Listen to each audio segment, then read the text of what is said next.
Brian Hawks, 25. I was born in a little southern town of southern Indiana.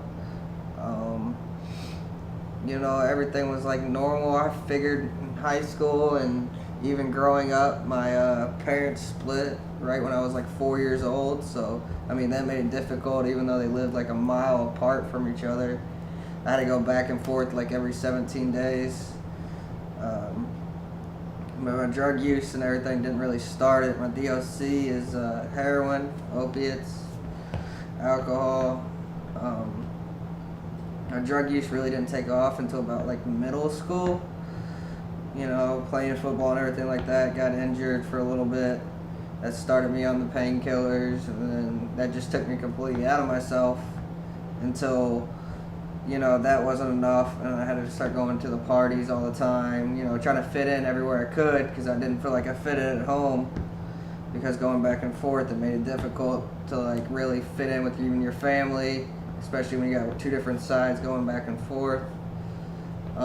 It just progressed from there to there where, I started skipping school, started playing less sports.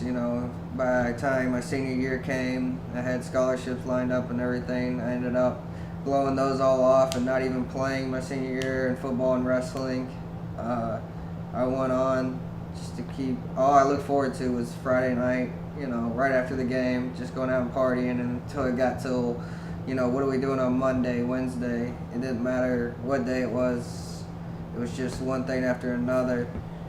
And shortly after that, got into college, the whole party college scene. Got real bad on drugs and alcohol real then.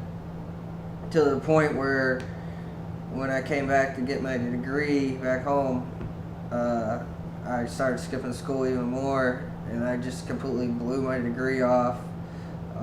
Just straight downhill from there.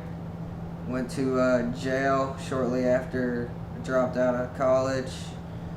And ever since then until today, really, I decided to stay clean, sober. How long do you have clean? I don't count days. I really don't.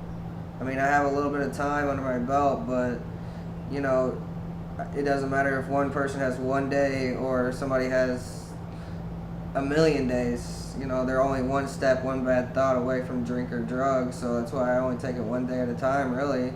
Instead of sitting there trying to count up how many days and trying to overwhelm myself with, say you got 6 months, okay, you're trying to get to 6 months, now I want that year, and so you're just trying to dwell on that. Instead, I just try to focus on the present and be in the moment.